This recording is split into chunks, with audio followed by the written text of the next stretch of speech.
All right, let's jump right in. We're not just talking about, training programs or the occasional workshop today. No, we are talking about transforming your entire organization into a survival engine, one that's literally built to thrive in a world that is constantly, and I mean relentlessly, changing. And this quote from Peter Senge really gets to the heart of it, doesn't it? Learning isn't just some corporate buzzword. It's fundamental to who we are as people. It's how we adapt, it's how we grow, and at the end of the day, it's how we create anything of value. This idea, well, it's the foundation for everything we're about to get into. So I want you to take a second and really think about this question. Seriously, because the old strategies, the ones that were based on stability and things being predictable, they're becoming totally obsolete. In this day and age, standing still is basically the same thing as moving backward. Your very survival now depends on having a whole new kind of strategy. Which brings us right into our first act. And honestly, the stakes could not be higher. For any modern organization, the choice is that stark. You either adopt or you disappear. I mean, just look at the forces we're all dealing with. This isn't some gentle little wave of change. It's a full-on onslaught. You've got technology accelerating at a pace that's just mind-boggling.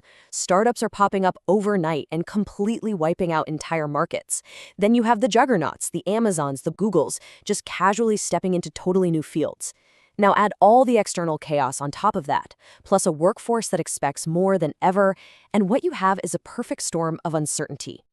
So, what's the answer? What's the lifeline in this storm? Well, it's this: a continuous learning culture. And what's so important about this definition is that it's not just about individuals learning new things. It's about the entire enterprise becoming this single adaptive engine that's constantly getting smarter, faster, and way more innovative. Okay, so how do we actually build one?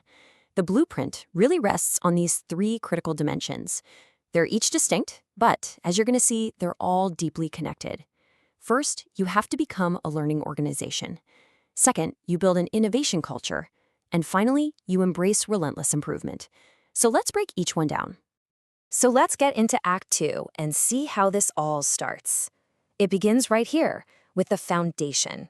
Creating an organization where absolutely everyone at every single level is constantly learning and growing. And Peter Senge actually laid out 5 core disciplines, kind of the how-to guide for making this a reality. It all starts with personal mastery. That's that inner drive we all have to get better at our own craft. But, individual skill isn't enough. It has to connect to a shared vision, a really compelling picture of the future that gets everybody pulling in the same direction. Then you have team learning, where small groups figure out how to think together, creating solutions no one person could have come up with alone. Now, to do that, you have to challenge your mental models, those deep-seated assumptions we all have that color how we see the world. But the real keystone, the one that holds it all together, is systems thinking. This is the absolute crucial ability to see the whole company not as a bunch of separate parts, but as one complex, interconnected system. It's about seeing the forest, not just the trees. Without that big picture view, the other 4 disciplines, they just don't work. But here's the thing, learning is only half the battle. In Act 3, we see that you have to actually apply that learning. And that means empowering people to explore, to experiment, and to go out and create the future. I just love this quote from Thomas Edison because it captures the mindset perfectly. Innovation isn't about getting it right on the first try. It's about learning what doesn't work again and again and again without being afraid to do so. And this really shows the night and day difference. In a culture that's crippled by fear, every experiment is seen as a pass-fail test. But in an innovation culture, an experiment just produces data. You're not just guessing, you're actively looking for validated feedback. So failure isn't punished. The learning that comes from it is actually celebrated. And that creates the psychological safety people need to take smart risks. Which leads to this absolutely crucial point. When the data, the hard, fact-based evidence from your experiments tells you to change course, you do it. You pivot. And you have to do it quickly, without mercy for the old idea or guilt about the time or money you spent. The only thing that matters is moving toward the right solution. This brings us to our 4th act, the final dimension. So you're learning, you're innovating, and now you have to embed all of that into your day-to-day operations. This is about making everything you do, your products, your services, your processes, better every single day. The Japanese have a wonderful word for this, kaizen. You can think of it as the relentless pursuit of perfection. Now, obviously, true perfection is impossible, but the magic is in the striving. It's that constant, company-wide mindset of, how can we make this just a little bit better? That's what drives incredible results over time. And this isn't random, it's a very disciplined process. The engine for this relentless improvement is often this cycle right here. Plan, do, check, adjust. You identify a problem, you try out a solution, you check the results with real data, and then you adjust your approach based on what you just learned. It's a simple but incredibly powerful loop. But here is a really critical warning. This improvement can't just happen in isolated pockets.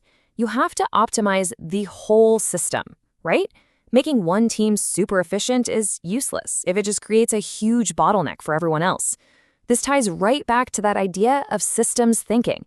All your improvements have to serve the entire flow of value to the customer. So let's bring it all home in our final act. When you get these three dimensions, learning, innovation, and improvement, all working in harmony, they create something incredibly powerful, almost like a perpetual motion machine for your business. Just look at how this works. The culture of learning is constantly fueling new ideas. Then the culture of innovation gives you a safe space to test those ideas and see what actually works. And that commitment to relentless improvement takes the successful ideas and weaves them into your process, refining the results. You see? It's a self-reinforcing engine. Each dimension feeds and powers the others, creating a truly sustainable advantage. And that leaves us with one final and I think crucial question to ask yourself. Take a hard look at your own organization, at the values and the habits that define how you work. Is your culture an anchor weighing you down with fear and the status quo? Or is it an engine, constantly propelling you forward through learning, innovation, and improvement?